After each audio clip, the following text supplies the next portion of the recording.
एक बार फिर से स्वागत है आप लोगों का मेरे इस चैनल पे। ठीक है, तो आज हम लोग 12th हिंदी का जो है चैप्टर 1 जो है कड़बक मलिक मोहम्मद जायसी के द्वारा लिखा गया इसका जो है ऑल ऑब्जेक्ट क्वेश्चन देखने वाले हैं। साथ ही हम लोग चैप्टर 1 से लेकर और कितना तक बोले 4 तक, चलिए 4 तक, चैप्टर 1 से 4 तक जो है हम लोग अभी ऑब्जेक्टिव क्वेश्चन देखेंगे। ठीक है, और जो है इसमें जितने भी प्रश्न होंगे वह जो है PYQ यानी प्रीवियस ईयर पूछे गए जो है प्रश्न है। ये जो है हम लोग देखने वाले प्रश्न, ये जो है क्वेश्चन बैंक से है, ये जो है क्वेश्चन बैंक से जो है हम लोग प्रश्न देखने वाले हैं।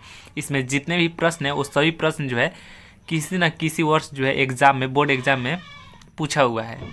तो चलिए स्टार्ट करते हैं, पहला चैप्टर से स्टार्ट करते हैं। हम लोग जो है इसके पहले जो है क्या था, गदखंड था क्या, हाँ गदखंड का जो है चैप्टर 1 से 13 तक हम लोग फाइनल कर चुके हैं। ठीक है, अब जो है बारी है पदखंड का। पदखंड का जो है 1 से 13 तक फाइनल कर देंगे तो फिर हिंदी का क्या हो जाएगा, हिंदी का ऑब्जेक्टिव जो है क्लियर हो जाएगा। हिंदी का जो है सभी ऑब्जेक्टिव क्वेश्चन जो है क्या हो जाएगा, क्लियर हो जाएगा। तो चलिए फटाफट देखते हैं चैप्टर 1 कड़बक मलिक मोहम्मद जायसी के द्वारा लिखा गया है। इसका पहला प्रश्न देखते हैं, इसका पहला प्रश्न क्या है।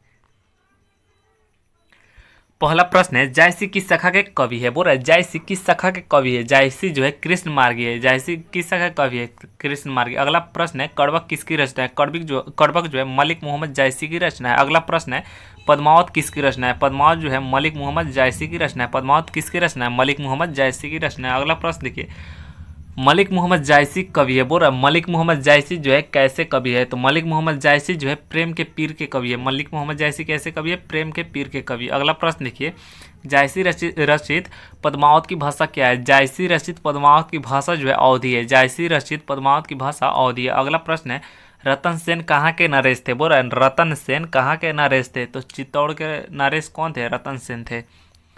अगला प्रश्न है 7 नंबर प्रश्न, बोल रहा है चित्ररेखा किस कवि की रचना है। चित्ररेखा जो है किस कवि की रचना है। तो जायसी की। किसकी रचना है, जायसी की, मलिक मोहम्मद जायसी। अगला प्रश्न है, इनमें से प्रेम के पीर के कवि कौन है, मलिक मोहम्मद जायसी।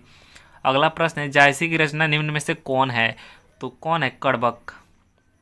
चलिए अगला प्रश्न देखिए 10 नंबर प्रश्न है,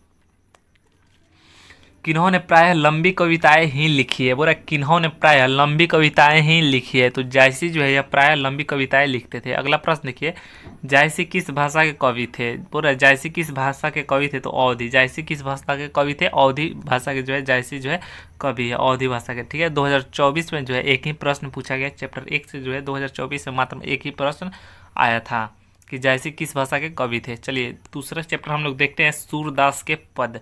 ठीक है, हम लोग बात करें पद का तो पद 2 है, एक जो है तुलसीदास का है और एक जो है किनका है, सूरदास का है। तो पहले जो है हम लोग सूरदास का देखते हैं पद। ठीक है, चलिए इसका पहला प्रश्न देख लेते हैं।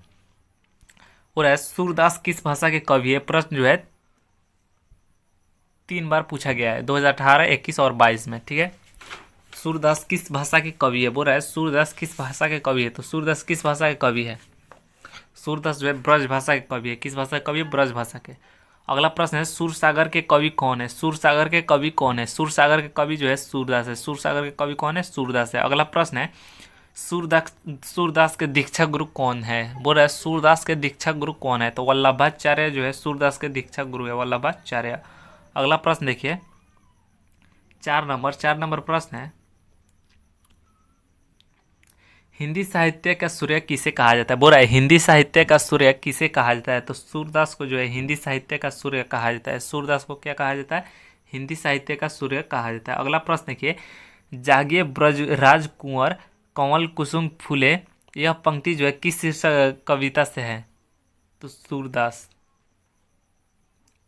के पद। अगला प्रश्न देखिए, निम्नलिखित में से कौन कवि सगुण भक्ति धारा के। बोला निम्नलिखित में से कौन कवि जो है सगुण भक्ति धारा के हैं। तो सूरदास हो जाएगा। ठीक है, इससे जो है 2024 में मात्र एक प्रश्न आया था।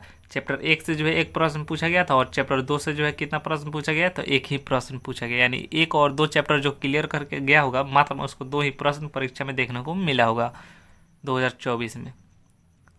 अगला जो चैप्टर है पद, तुलसीदास के पद हम लोग देखने वाले हैं। तो इसका पहला प्रश्न कौन सा होने वाला है? तो इसका पहला जो है प्रश्न है, पहला प्रश्न देखिए, तुलसीदास जो है किस काल के कवि थे? बोला है तुलसीदास जो है वह किस काल के कवि थे? तो तुलसीदास जो है भक्ति काल के कवि थे। किस काल के कवि थे? भक्ति काल के कवि थे। अगला प्रश्न है तुलसीदास के दीक्षा गुरु कौन थे? बोल रहा है तुलसीदास के दीक्षा गुरु कौन थे? तो तुलसीदास के दीक्षा गुरु नरहरिदास थे। तुलसीदास के दीक्षा गुरु कौन थे? नरहरिदास। अगला प्रश्न है तुलसीदास का मूल नाम क्या था? बोल रहा है तुलसीदास का मूल नाम क्या था? तुलसीदास का जो है मूल नाम राम बोला था। तुलसीदास का मूल नाम क्या था? राम बोला था। अगला प्रश्न देखिए, अगला प्रश्न जो है 4 नंबर प्रश्न है, तुलसीदास की पत्नी का नाम क्या है? तुलसीदास की जो पत्नी थी उनकी नाम क्या था? तो तुलसीदास की जो पत्नी का नाम था रत्नावली। क्या था? रत्नावली। अगला प्रश्न देखिए, वैराय रामायण किसकी रचना है? वैराय रामायण जो है तुलसीदास की रचना है। अगला प्रश्न देखिए, गोस्वामी तुलसीदास हिंदी के कैसे महाकवि है? बोल रहा है गोस्वामी तुलसीदास हिंदी के जो है कैसे महाकवि है? तो जातीय महाकवि है। कैसे महाकवि है? जातीय महाकवि। अगला प्रश्न देखिए 7 नंबर प्रश्न है, गीतावली किसकी रचना है? बोल रहा है गीतावली किसकी रचना है? गीतावली जो है तुलसीदास की रचना है। गीतावली किसकी रचना है? तुलसीदास की रचना है। अगला प्रश्न है तुलसीदास के पिता का नाम क्या था? बोल रहा है तुलसीदास के पिता का नाम क्या था? तो तुलसीदास के पिता का नाम जो है आत्माराम दुबे था। तुलसीदास के पिता का नाम क्या था? आत्माराम दुबे था।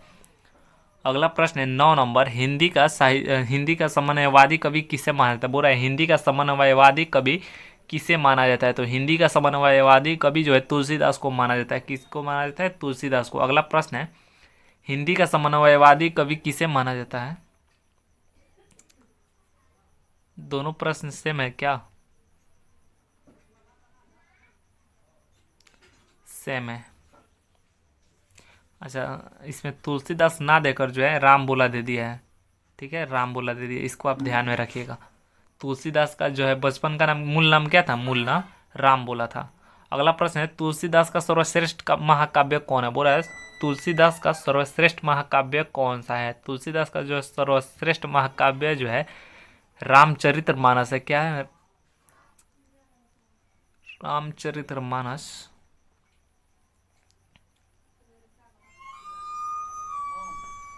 या फिर कामायनी। इसमें कामायनी होना चाहिए ना, कामायनी होना चाहिए।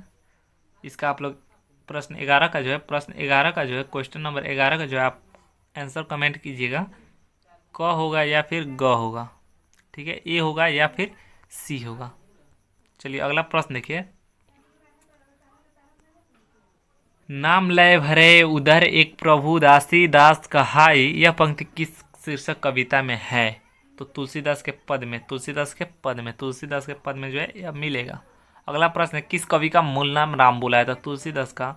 अगला प्रश्न है तुलसीदास का अस्थाई निवास स्थान कहाँ था? तुलसीदास का जो है अस्थाई निवास स्थान जो है काशी में था। इससे जो है तुलसीदास के पद से जो है 2024 में 2 प्रश्न पूछा गया। कितना प्रश्न पूछा गया? 2 प्रश्न पूछा गया। चैप्टर 1 से कितना प्रश्न आया था? 1। चैप्टर 2 से कितना प्रश्न आया था? 1। और चैप्टर 3 से कितना प्रश्न आया? 2। एंड टोटल प्रश्नों की बात करें तो 4, और टोटल चैप्टर कितने हो गए? तो 3। 1 से लेकर 3 तक चैप्टर में मात्र जो है 4 प्रश्न ही 2024 में आया था। 4 प्रश्न। 2025 का बारी है, देखते हैं 2025 में कितना प्रश्न पूछा जाता है इन चैप्टरों से। अगला चैप्टर जो है लास्ट नहीं बोलेंगे, इस वीडियो का लास्ट चैप्टर जो है छपय, यानी नवादास के द्वारा लिखा गया चैप्टर जो है 4 है। हमने बात किया था शुरू में ही कि हम लोग इस वीडियो में जो है 4 ही चैप्टर देखने वाले हैं। अगले वीडियो में हम लोग जो है 5 से लेकर 8 चैप्टर तक देखेंगे, और फिर उसके नेक्स्ट वीडियो में जो है चैप्टर 9 से लेकर 13 तक जो है देख कर फाइनल कर देंगे। ठीक है, तो चलिए पहला प्रश्न देखिए क्या है। पहला प्रश्न है आपकी पाठ्य पुस्तक में नाभादास की कविता किन 2 कवियों के बारे में है? बोल रहा है आपकी पाठ्य पुस्तक में जो है नाभादास की जो कविता है वह किन 2 कवियों के बारे में है? तो सूरदास एवं तुलसीदास। चलिए अगला प्रश्न देख लीजिए। छपय जो है किन के द्वारा लिखा गया है? नाभादास के द्वारा ना। अगला प्रश्न है नाभादास के दीक्षा गुरु कौन थे? बोल रहा है नाभादास के दीक्षा गुरु कौन थे? तो नाभादास के दीक्षा गुरु जो है वल्लभाचार्य होगा क्या? नाभादास के दीक्षा गुरु कौन थे? इसका आंसर कमेंट कीजिएगा। चलिए अगला प्रश्न है कि नाभादास कवि थे, नाभादास जो है कैसे कवि थे? तो सगुणोपासक थे। कैसे कवि थे? सगुणोपासक थे। अगला प्रश्न देखिए, अगला प्रश्न है 5 नंबर, भक्तमाल किसकी रचना है? भक्तमाल जो है नाभादास की रचना है। अगला प्रश्न, नाभादास का काव्य संरक्षण क्षेत्र था। नाभादास का काव्य संरक्षण क्षेत्र था तो क्या होगा? काशी होगा, वृंदावन होगा, काशी नहीं होगा, वृंदावन होगा। नाभादास का काव्य रचना क्षेत्र था वृंदावन। अगला प्रश्न, नाभादास किसके समकालीन थे? बोल रहा है नाभादास किसके समकालीन थे? तो तुलसीदास के जो है समकालीन थे नाभादास। अगला प्रश्न है छप्पय क्या है? 8 नंबर प्रश्न देखिए, 8 नंबर प्रश्न क्या है? छप्पय क्या है? बोल रहा है छप्पय क्या है? तो छप्पय एक छंद है। छप्पय क्या है? छप्पय छंद है। छप्पय क्या है? छंद है। छप्पय जो है क्या है? छंद है। हम लोग जो है चैप्टर 1 से जो है, सॉरी, चैप्टर 1 से जो है हम लोग, चैप्टर 1 से जो है और चैप्टर कितना 4 तक हम लोग देख चुके ऑब्जेक्टिव क्वेश्चन, ठीक है। तो अब बारी है, देखिए चैप्टर 4 में मात्र एक ही प्रश्न पूछा गया, एक ही प्रश्न आया था ना, हाँ, मात्र एक ही प्रश्न पूछा गया चैप्टर 4 से। तो अब हम लोग बात करते हैं चैप्टर 1 से जो है एक प्रश्न पूछा गया था। एक चैप्टर से कितना प्रश्न आया था? एक चैप्टर से जो एक प्रश्न आया था, दूसरा चैप्टर से भी एक प्रश्न आया था, तीसरा चैप्टर से जो है आपका 2 प्रश्न आया था और चौथा प्रश्न चैप्टर से जो है 1 प्रश्न आया है।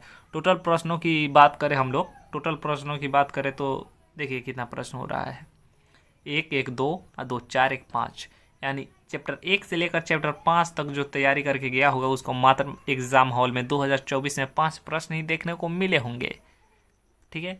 2025 में देखते हैं इन चैप्टरों से कितना प्रश्न आता है।